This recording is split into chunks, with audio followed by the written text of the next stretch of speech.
Eropa sedang memindahkan perbatasannya, dan ia memindahkannya ke Afrika. Bukan sekadar garis pagar atau patroli penjaga pantai, melainkan tempat di mana keputusan ditetapkan tentang siapa yang boleh tinggal dan siapa yang harus pergi. Selama 20 tahun, benua ini berupaya mengelola migrasi setelah para pendatang itu tiba di tanah Eropa. Kini, ia berusaha mengaturnya ribuan kilometer ke selatan, jauh sebelum mereka sempat menyentuh daratan Eropa. Uang mengalir deras ke Afrika Utara. Pusat penahanan mulai dibangun di luar batas Uni Eropa, dan sebuah strategi yang telah membentuk wajah benua ini selama satu generasi perlahan dibongkar. Ini adalah salah satu perubahan terbesar dalam kebijakan migrasi Eropa selama puluhan tahun. Dan kebanyakan orang belum menyadari bahwa hal ini sebenarnya sudah dimulai. Yang membuat kisah ini aneh adalah tidak ada pemungutan suara yang dramatis yang diingat semua orang. Tidak ada pidato tunggal, tidak ada momen di berita malam di mana seorang pemimpin berdiri dan mengumumkan bahwa model lama telah mati. Tidak. Sebaliknya, hal ini terjadi persis seperti perubahan besar di Eropa yang hampir selalu terjadi. Melalui peraturan, melalui alokasi dana, melalui kesepakatan yang ditandatangani di kota-kota yang sebagian besar orang tidak akan pernah kunjungi. Brussels, Tunis, sebuah pelabuhan di utara Albania bernama Shenzhen. Sepotong demi sepotong, Uni Eropa sedang merangkai sesuatu yang baru yang dibangun di atas sebuah gagasan yang dingin, bahwa tempat termurah untuk menghentikan migrasi sama sekali bukan di dalam Eropa, melainkan jauh di luarnya. Untuk memahami mengapa benua ini meninggalkan strategi yang ia pertahankan selama 20 tahun, Anda harus memahami apa sebenarnya strategi lama itu, dan satu angka yang akhirnya menghancurkannya. Sepanjang abad ini, pendekatan Eropa bertumpu pada asumsi yang tenang. Orang-orang akan tiba, sebagian akan memenuhi syarat perlindungan dan boleh tinggal, sedangkan sisanya akan dikirim pulang. Secara teori, sistem ini akan seimbang. Namun, kenyataannya tidak pernah seimbang. Masalahnya tidak pernah benar-benar pada kedatangan mereka. Masalahnya adalah apa yang terjadi setelah pemerintah memutuskan bahwa seseorang tidak berhak tinggal. Karena memutuskan adalah satu hal. Benar-benar mengusir mereka adalah hal yang lain sama sekali. Di seluruh Uni Eropa, pihak berwenang mengeluarkan sekitar 700.000 perintah keberangkatan setiap tahun. Di atas kertas, itu terdengar seperti mesin yang berjalan terkendali. Namun kenyataannya, hanya sekitar 1 dari 5 perintah itu yang benar-benar dilaksanakan. 3 dari setiap 4 orang yang disuruh pergi tetap tidak pergi. Mereka mengajukan banding. Mereka menghilang ke negara anggota lain. Mereka lenyap ke dalam ekonomi tidak resmi. Dan tahun-tahun berlalu. Inilah angka yang menghancurkan model lama. Bukan gelombang kedatangan, melainkan tumpukan dokumen yang tidak pernah ditegakkan. Lihatlah perhitungannya dari sudut pandang pemerintah. Ratusan ribu perintah pengusiran dikeluarkan, hanya sebagian kecil yang dilaksanakan, sisanya menumpuk tahun demi tahun menjadi sekelompok orang yang secara resmi disuruh pergi. Namun, dalam kenyataannya dibiarkan menetap. Setiap banding membuka pintu baru. Setiap pintu memberi waktu 18 bulan lagi, lalu lebih lama lagi. Dan sebuah sistem yang tidak mampu menegakkan keputusannya sendiri adalah sistem yang perlahan berhenti dipercaya. Setiap pengusiran yang gagal menjadi cerita yang tidak bisa dijelaskan pemerintah kepada pemilihnya. Setiap banding yang berlarut-larut selama 18 bulan, 2 tahun, bahkan 3 tahun menjadi bukti di mata para kritikus bahwa seluruh sistem ini hanyalah khayalan semata. Hukum yang terdengar tegas di atas kertas, namun luntur begitu saja saat ada yang mencoba menegakkannya. Dan dampak politiknya terasa paling berat tepat di tempat-tempat yang paling tidak mampu menampungnya. Di kota demi kota di seluruh benua ini, partai-partai baru bangkit dengan satu janji tunggal, bahwa negara akhirnya akan melakukan apa yang terus-menerus diklaim mampu dilakukannya, yaitu mengusir orang-orang yang sudah diperintahkan untuk pergi. Ketika pemerintah arus utama tidak mampu mewujudkannya, para pemilih mulai mencari partai yang bersumpah akan melakukannya. Semua ini tidak terjadi dalam semalam. Hal ini terbentuk selama 1 dekade anggaran yang menipis, pemerintah daerah yang dibiarkan menangani masalah yang dijanjikan pemerintah pusat untuk diselesaikan, dan laporan pengusiran yang gagal terus-menerus hingga kata itu sendiri mulai terasa hampa. Ketika Fakta Baru Migrasi dan Suaka Uni Eropa mulai berlaku pada Juni 2026, suasana di kalangan pemerintah telah berubah dari percaya diri menjadi sesuatu yang lebih keras. Keinginannya bukan lagi mengelola masalah dengan lebih baik, melainkan memindahkannya ke tempat lain sama sekali. Maka, pemerintah-pemerintah Eropa mencari jawaban yang berbeda. Bukan versi yang lebih baik dari sistem lama, melainkan sistem yang sama sekali baru. Dan apa yang mereka temukan nyaris tak terpikirkan 10 tahun lalu. Seperti hal-hal lain di Eropa, ini bermula dari satu undang-undang yang hampir tidak dibaca orang di luar Brussels. Namun yang satu ini layak dibaca, karena di dalam bahasanya yang kering dan penuh aturan, terdapat momen ketika Eropa berhenti mencoba memperbaiki mesin lama dan mulai merancang yang baru dari nol. Pada Maret 2025, Komisi Eropa mengajukan usulan yang diam-diam menulis ulang buku panduan aturan dan berlaku di mana saja. Itu saja sudah merupakan perubahan besar. Namun bukan itu yang paling penting. Yang paling penting adalah pasal 17. Pasal 17 menciptakan landasan hukum untuk sesuatu yang selama 40 tahun dipikirkan Eropa, namun tidak pernah benar-benar dibangun, pusat pemulangan. Fasilitas di negara-negara di luar Uni Eropa tempat orang-orang yang tidak berhak tinggal dapat dikirimkan, termasuk dalam beberapa kasus ke negara yang belum pernah mereka tinggali dan tidak memiliki hubungan apapun dengannya. Selama Brussels atau negara anggota telah menandatangani kesepakatan dengan negara tersebut, pemindahan itu diperbolehkan. Inilah poros di mana seluruh kisah ini berputar. Model lama bertanya bagaimana cara mengusir orang dari Eropa. Model baru bertanya dengan cara yang lebih dingin dan efisien. Bagaimana jika mereka tidak pernah ditahan di dalam Eropa sejak awal? Sebuah perubahan kecil dalam kata-kata, namun perubahan total dalam filsafat. Yang satu menganggap orang yang berada di tanah Eropa sebagai tanggung jawab Eropa untuk diperiksa secara adil dan jika perlu diusir. Yang lain berupaya memastikan tanah itu tidak pernah disentuh sama sekali, dan seluruh pertanyaan itu dijawab di tempat lain, di bawah atap orang lain. Roda penggerak berputar lebih cepat dari yang diperkirakan hampir semua orang. Menjelang Desember 2025, Dewan Negara Anggota telah menyepakati posisi bersama. Menjelang musim semi 2026, Parlemen Eropa telah menyetujui versinya sendiri.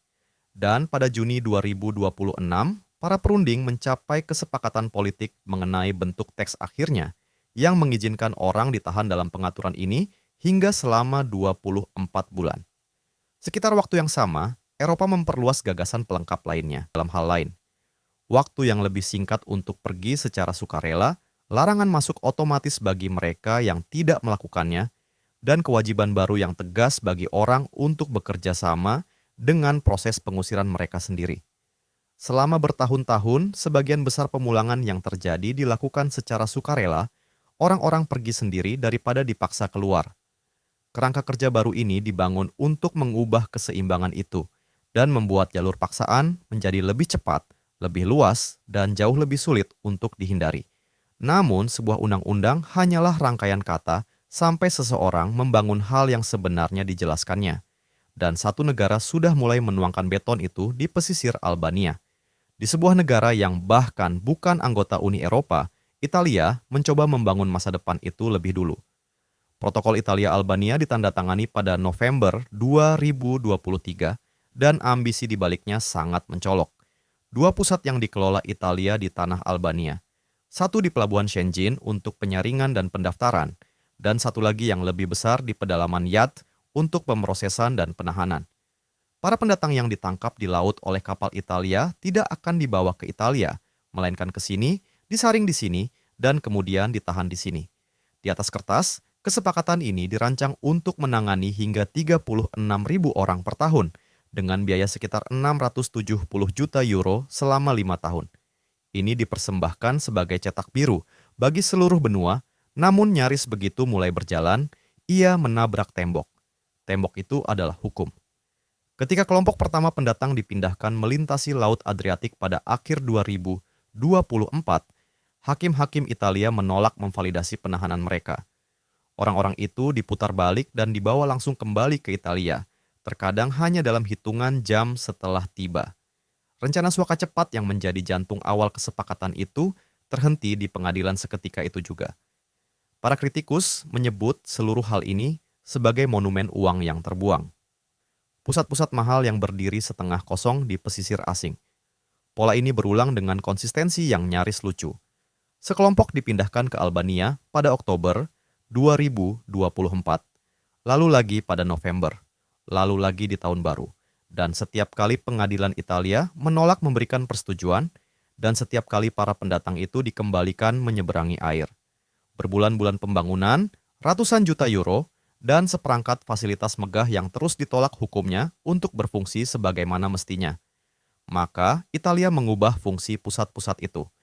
Pada Maret 2025, pemerintah Italia menulis ulang aturannya sendiri melalui keputusan presiden, mengubah Yad dari tempat pemrosesan suaka menjadi pusat pemulangan, tempat menahan orang yang sudah diperintahkan dideportasi, sementara urusan pengirimannya diselesaikan.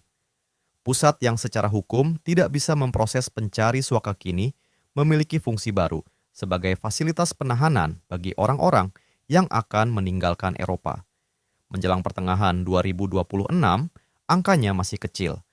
Hanya beberapa ratus orang yang telah melewatinya sejak perubahan fungsi itu. Para pengacara masih memperkarakannya. Pengadilan tertinggi Eropa masih menimbang apakah seluruh model ini, bahkan sesuai dengan hukum Eropa, dengan penasihat senior pengadilan itu memberikan pendapat pada Juni 2026 bahwa pendekatan ini bisa sah, namun hanya jika hak-hak orang yang ditahan di sana benar-benar dilindungi.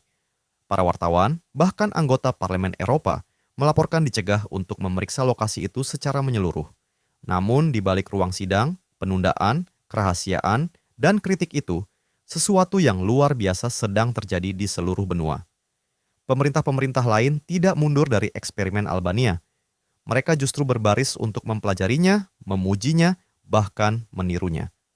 Hal ini memunculkan pertanyaan yang terus berputar di sepanjang kisah ini.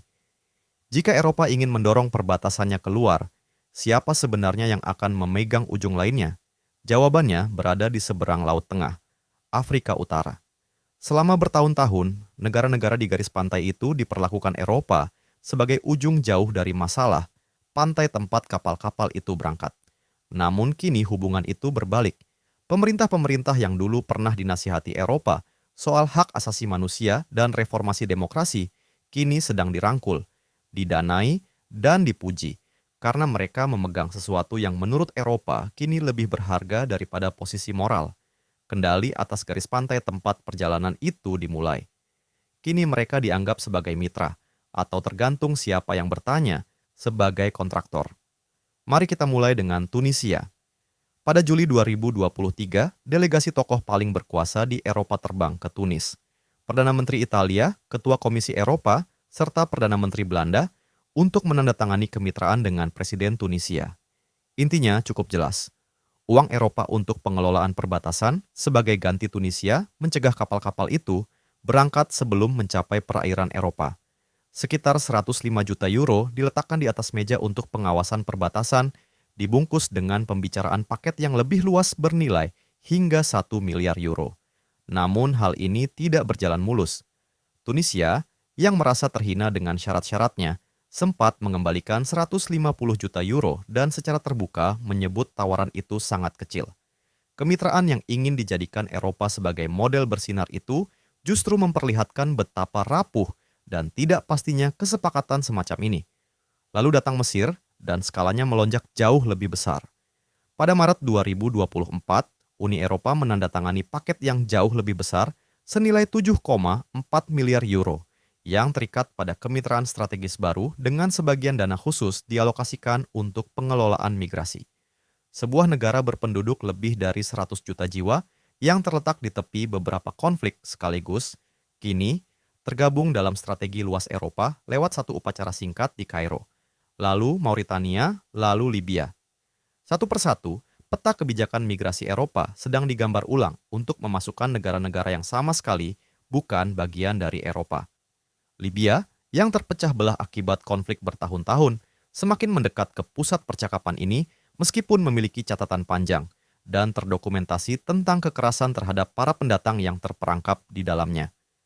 Para pengamat yang melihat tumpukan kesepakatan itu memperingatkan akan adanya pola yang tidak menyenangkan.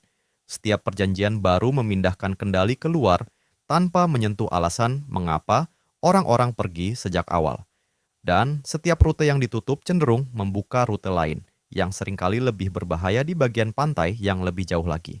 Apa yang dibeli Eropa, menurut para kritikus, bukanlah berakhirnya migrasi, melainkan kemampuan untuk tidak lagi melihatnya. Dan logika di baliknya sangat dingin, hampir kejam. Sebuah kapal yang dihentikan di lepas pantai Tunisia tidak akan pernah menjadi kasus suaka di pengadilan Italia. Seseorang yang ditahan di Mesir tidak akan pernah menjadi perintah pengusiran di Jerman yang terlantar tidak ditegakkan selama 3 tahun. Setiap mil yang didorong Eropa ke selatan adalah 1 mil masalah hukum dan politik yang tidak perlu dikelolanya di dalam negeri. Pendukung menyebutnya realisme. Kritikus menyebutnya meminta negara yang lebih miskin dan kurang stabil untuk melakukan hal-hal yang Eropa lebih suka tidak dilihat oleh pengadilan dan kameranya sendiri. Dan jika Anda mengira kapal penjaga pantai dan gaji penjaga perbatasan adalah ujung dari strategi ini, Anda belum melihat bagian yang menjangkau paling jauh. Karena inilah yang disadari Eropa. Anda tidak selalu membutuhkan pusat penahanan untuk mengendalikan migrasi. Terkadang Anda hanya butuh pengaruh. Pengaruh lebih murah daripada beton, lebih senyap daripada pagar, dan bekerja dari jarak jauh. Dan ternyata Eropa memegang jauh lebih banyak pengaruh daripada yang disadari hampir semua orang